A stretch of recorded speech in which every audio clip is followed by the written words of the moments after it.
12월 12일 금요일 하나님 말씀 여호수아 17장 14절에서 18절입니다. 함께 교독하겠습니다. 요셉 자손이 여호수아에게 말하여 이르되 여호와께서 지금까지 내게 복을 주심으로 내가 큰 민족이 되었거늘 당신이 나의 기업을 위하여 한 제비 한 분깃으로만 내게 주심은 어찌 함이니이까 하니 여호수아가 그들에게 이르되 내가 큰 민족이 되므로 에브라임 산지가 내게 너무 좁을진데 브리스 족속과 르바임 족속의 땅 삼림에 올라가서 스스로 개척하라 하니라. 요셉 자손이 이르되 그 산지는 우리에게 넉넉하지도 못하고 골짜기 땅에 거주하는 모든 가나안 족속에게는 베스안과 그 마을들에 거주하는 자이든지 이스라엘 골짜기에 거주하는 자이든지 다 철병거가 있나이다 하니 여호수아가 다시 요셉 족속 곧 에브라임과 므낫세에게 말하여 이르되 너는 큰 민족이요 큰 권능이 있는즉 한 분깃만 가질 것이 아니라 그 산지도 내 것이 되리니 비록 삼림이라도 내가 개척하라 그 끝까지 내 것이 되리라. 가나안 족속이 비록 철병거를 가졌고 강할지라도 내가 능히 그들을 쫓아내리라 하였더라. 아멘. 이것은 하는 말씀입니다. 오늘 본문은 이제 땅 분배를 마친 요셉 자손, 에브라임 지파, 므낫세 지파죠. 이들이 여호수아에게 찾아가서 이제 불평하는 내용이 있습니다. 그리고 그것에 대해서 여호수아가 지혜롭게 대답하는 장면이 나옵니다. 몇 가지 부분만 좀 같이 보겠습니다. 먼저 14절 같이 읽읍시다. 시작. 요셉 자손이 여호수아에게 말하여 이르되 여호와께서 지금까지 내게 복을 주심으로 내가 큰 민족이 되었거늘 당신이 나의 기업을 위하여 한 제비 한 분깃으로만 내게 주심은 어찌함이니까 하니 그 에브라임과 므낫세 반지파 요단 서편이죠. 요단 서편의 땅 분배받은 사람들의 불평이에요. 요단 서편에서 한 지파의 분깃을 우린 두 지파가 받았다. 이제 이런 의미인데 사실은 그렇지가 않습니다. 우리가 이번 주에 계속해서 봤지만 16장 1절에는 에브라임 지파가 제비를 뽑고 그리고 17장 1절에는 므낫세 지파가 제비를 뽑아요. 각자 제비 뽑은 거예요. 그러니까 다른 지파들은 다 한 번 뽑잖아요. 근데 요셉 지파만 에브라임 한 번, 므낫세 한 번 이렇게 뽑거든요. 그러니까 사실은 한 제비 한 분깃이 아니라 두 제비 두 분깃을 이미 받은 거죠. 근데 이들의 생각에는 우리가 한 제비 한 분깃만 주었다. 우리 부족하다. 이 얘기죠. 근데 사실은 부족하다가 아니라 사실은 더 갖고 싶다. 이거였죠. 더 갖고 싶다. 근데 왜 한 제비 한 분깃으로 우리에게 주었다라고 얘기했을까 생각을 해보면 보통 사람들이 원하는 것이 있을 때 이제 직접적으로 얘기하는 사람들이 있는가 반면 직접적으로 얘기 안 하고 돌려 말하는 사람들이 있잖아요. 그러니까 진짜 하고 싶은 얘기를 숨기고 돌려서 다른 얘기를 하는 거. 그래서 알아주었으면 하는 마음으로 이야기하는 거 있잖아요.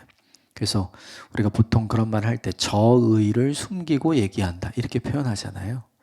오늘 본문에 이 요셉 지파가 그렇게 얘기한 거예요. 나 자신들의 계산법으로는 손해본 거예요. 자신들의 계산법으로는 야 우리 이거 너무 좁은데 우리 좀 더 필요한데 가서 얘기해 볼까? 어떻게 해볼까? 우리는 이렇게 두 지파 두 제비 두 지파여야 되는데 우리 한 번밖에 안 했다. 이렇게 이야기를 한 거죠. 근데 생각을 해보면 그렇지 않아요. 근데 왜 이런 생각이 들었을까 생각해보면 기대했던 것과 달랐던 거죠.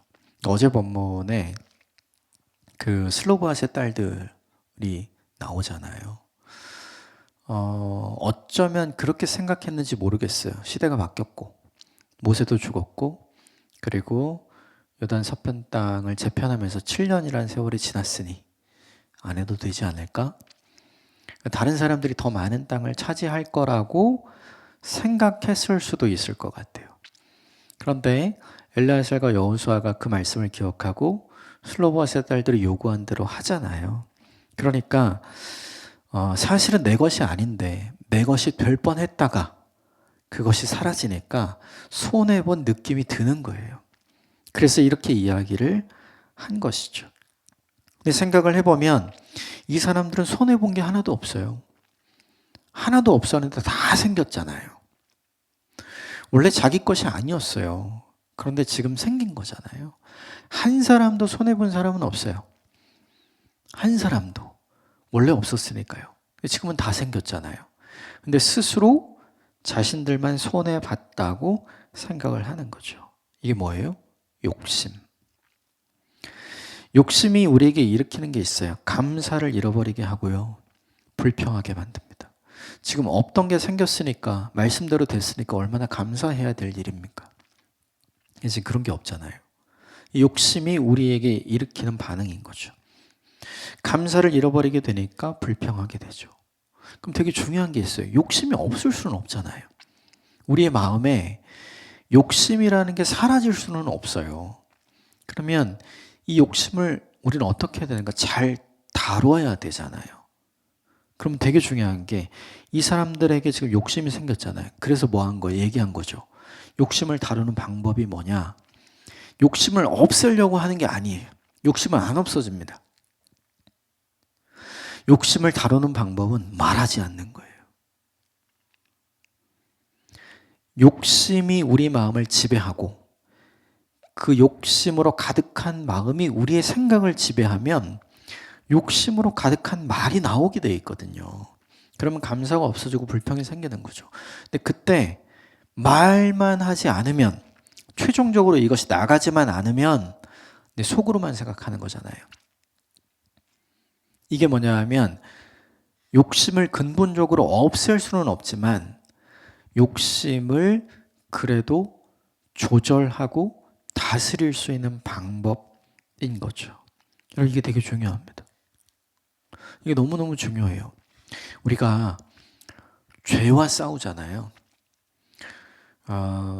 주님의 은혜를 덧입어도 우리는 여전히 이 죄의 DNA가 있기 때문에, 죄의 습성이 있기 때문에 죄의 말이 나오고 죄의 생각을 갖고 있고 그리고 죄의 행동을 하잖아요. 그렇죠? 그러면 이제 죄와 싸우는 방법이 뭐냐? 어떻게 죄를 없앨 것이냐? 없앨 수 없어요. 어떻게 그걸 조절하고 줄일 것이냐? 방법은 간단해요. 하나님을 더 사랑하면 됩니다. 하나님과 더 가까워지면 돼요.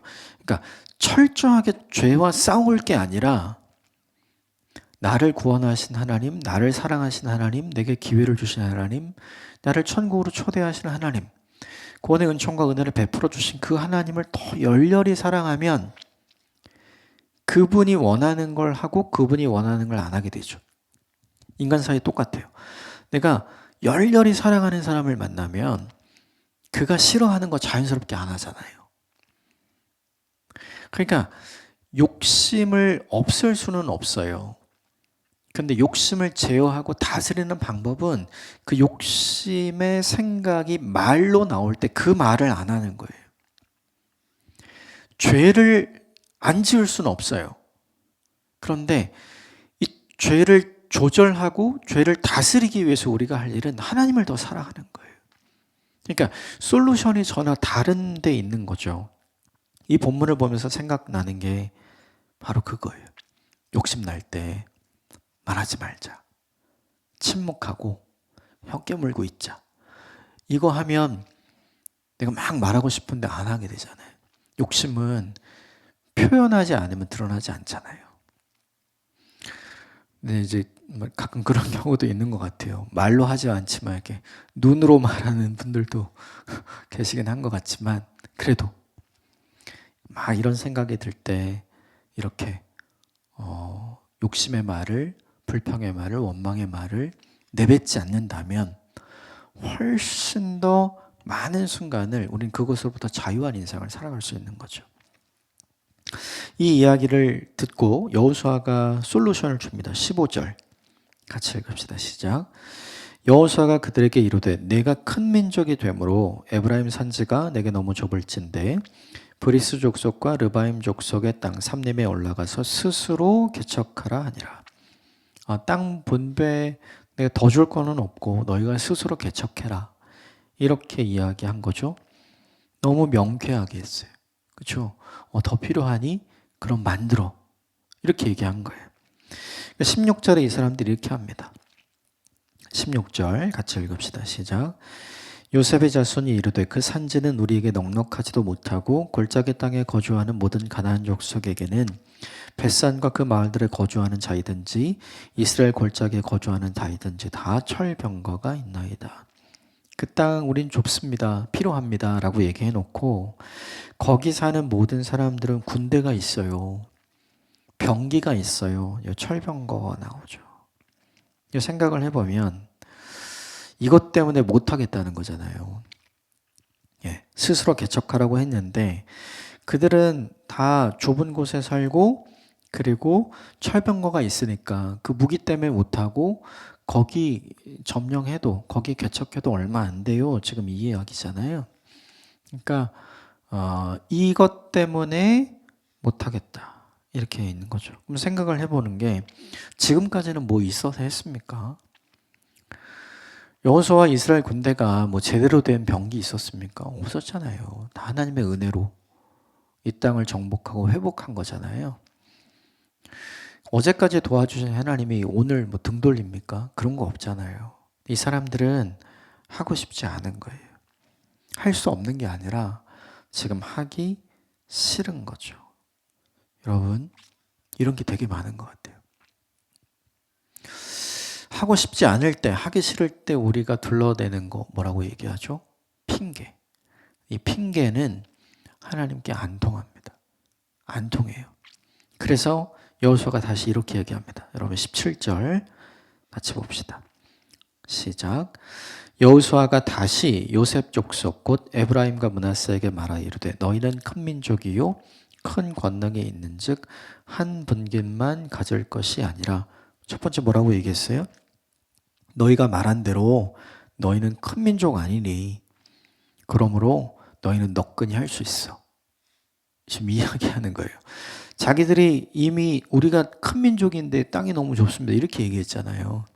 근데 우리는 너무 못하겠습니다. 이렇게 얘기한 거 아니에요. 너희는 큰 민족이야. 너희가 얘기한 대로 너희는 큰 민족이야. 네가 할 수 있어. 너희가 큰 민족임을 너희 스스로 증명해낼 수 있어. 이들을 격려하죠.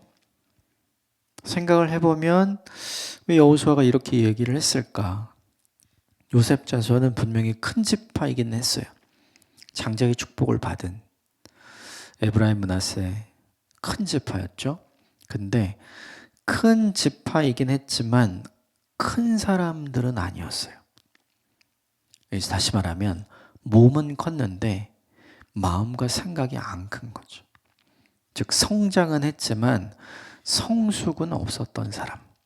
그 사람이 누구냐 하면 이 본문 속에 등장하는 요셉 지파의 현실이었죠. 우리가 생각해 봐야 돼요. 성장이 필요할 때는 성장하는 게 제일 중요해요. 근데 성장이 끝나면 그 다음은 성숙이 중요하거든요. 그런데 성장했다고 성숙을 등한시하는 사람들이 너무 많은 것 같아요. 근데 이게 곤란하다는 거죠. 네. 성숙하지 않으면 쉽게 욕심에 빠지고 쉽게 감사를 잃고 쉽게 불평하는 거예요. 그리고 해야 될 일이지만 하고 싶어 하지 않고 어떻게든 핑계를 대는 거죠. 이게 성숙하지 않은 사람들의 문제인 거죠. 오늘 요셉 지파가 자연스럽게 보여주죠. 그런데 여호수아가 그걸 아주 좋게 표현하고 있어요. 너희 큰 사람이야. 너희 성장도 했고 너희 성숙도 했어. 너희 충분히 할 수 있어. 이렇게 격려하는 거죠. 그리고 이렇게 마무리합니다. 18절 같이 봅시다. 시작. 그 산지도 내 것이 되리니 비록 삼림이라도 내가 개척하라. 그 끝까지 내 것이 되리라. 가나안 족속이 비록 철병거를 가졌고 강할지라도 내가 내게 그들을 쫓아내리라 하였더라. 너희 할 수 있어. 지금까지도 했잖아. 지금 요 얘기하는 거예요. 요셉 자손이 잊어버린 게 하나 있어요. 그게 뭐냐면 자신들 뒤에 누가 있는가를 잊은 것 같아요. 지금까지의 정복 회복 전쟁은 모두 여호수아 이스라엘 군대의 실력으로 한 게 아니잖아요. 하나님의 은혜, 하나님이 승리를 주신 거잖아요. 그럼 이유도 마찬가지죠. 우리 뒤에 하나님이 있다. 이거를 요셉 자손이 잃어버린 거죠. 그래서 오늘 여호수아가 그걸 깨닫게 하는 거예요. 이 본문이 보여주는 리더가 해야 되는 중요한 역할이 있어요. 리더는 그들의 문제를 해결해 주는 사람이면 안 돼요. 그게 아니라 그들 스스로 그들의 문제를 해결하도록 격려하고 도전하는 사람이 되어야 되는 거죠. 이게 뭐냐면 그들을 성숙시키는 사람이어야 한다는 거예요. 그들을 성숙시키는 사람. 아이들이 어렸을 때는 부모가 다 해주죠. 그런데 아이들이 크면 어떻게 해요? 스스로 알아서 하도록 하잖아요. 왜냐면 그래야 건강한 사회인으로 사회 속에서 정착해서 살 수 있기 때문이죠. 결국 성장만 필요한 게 아니라 성숙이 필요한데 리더가 해야 될 중요한 역할은 성장을 책임지는 것뿐만 아니라 성숙의 길을 열어주는 것. 이게 리더가 해야 될 중요한 역할인 거죠. 두 번째는 뭐냐 하면 리더는 하나님을 잊지 않도록 하나님을 생각나게 하는 사람이어야 돼요. 요셉 자손 잃은 거 우리 뒤에 하나님이 있다. 이거 잃어버렸잖아요. 너희가 할 수 있는 이유는 너희가 실력이 탁월하고 강해서가 아니라 너희 뒤에 하나님이 계시다는 사실을 지금 요셉 자손이 잃어버린 거잖아요. 그거를 기억나게 하는 거죠. 세 번째는 뭐냐면 아까 말씀드린 것처럼 지금 에브라임과 므낫세는 새로운 변화가 필요했어요. 성장에서 성숙으로의 새로운 변화가 필요한 거죠. 지금이 너희가 변화될 수 있는 때임을 알려주는 거예요. 그들을 변화시키는 존재가 아니라 너희들 스스로 변화에 도전하고 너희들 스스로 변화를 경험하고 너희들 스스로 변화를 일구어내는 사람이 되어야 해라는 것을 여호수아가 지금 알려주고 있고 그 변화로 초대하고 있죠. 이런 면에서 보면 여호수아는 너무나 훌륭한 리더십이었던 것 같아요. 예수님도 마찬가지였어요. 제자들과 함께 있을 때 보면 제자들의 일을 스스로 해결해 주지 않죠. 예. 그들이 스스로 자신들의 얘기를 해결해 갈 수 있도록 예수님은 그들을 격려하고 그들을 도전하죠. 그래서 둘씩 여러 명씩 짝지어서 70명을 전도하러 보내잖아요. 하나님이 주신 말씀의 능력을 사용해 볼 수 있도록 하나님이 주신 치유의 능력을 사용해 볼 수 있도록 하나님이 허락하신 영적 전투의 강함의 능력, 귀신을 제어하고 쫓아내는 그 능력을 사용해 볼 수 있도록 그래서 다 이렇게 보내시잖아요. 그래서 주님이 하시던 일을 그들도 할 수 있게 만들어 주시죠. 그건 뭐냐 하면 그들 스스로가 하는 게 아니라 그들과 함께 하시는 하나님이 있다는 사실을 그들로 하여금 잊지 않고 기억나게 하시는 거고 그리고 결국 나중에 어떻게 합니까? 그들이 온전한 변화를 이루어내도록 그들에게 주님이 하늘로 올라가시면서 온전한 변화 가운데 있도록 상황을 만들어 주시고 그들을 초대하시잖아요. 그러니까 이 본문의 여호수아의 모습을 보면 시작성에 등장하는 예수의 모습이 자연스럽게 이렇게 오버랩되는 부분이 있는 것 같아요. 우리에게 적용해야 될 부분, 물론 이 요셉 지파처럼 되면 안 되겠다. 이거 당연히 적용해야 되지만 이 본문의 주요한 내용으로 있는 여호수아처럼 우리가 어떻게 할까? 이것도 오늘 곰곰이 생각해보고 우리에게 적용해야 할 일이 아닌가 생각이 듭니다. 오늘 하루도 여호수아의 고민을 하시는 분들이 되게 많을 것 같아요. 내가 저걸 해결할까 말까. 하지 마시고 그들 스스로 그걸 해결할 수 있도록 격려하고 도전해 보십시오. 그리고 중요한 게 그들 뒤에 하나님이 계시다는 사실을 상기시켜 주시고 그들 스스로 변화를 체험하고 변화를 경험하고 변화를 일으킬 수 있는 사람으로 성장하고 성숙하는데 여러분이 길을 열어주시는 선택을 하면 좋겠습니다. 함께 기도하겠습니다.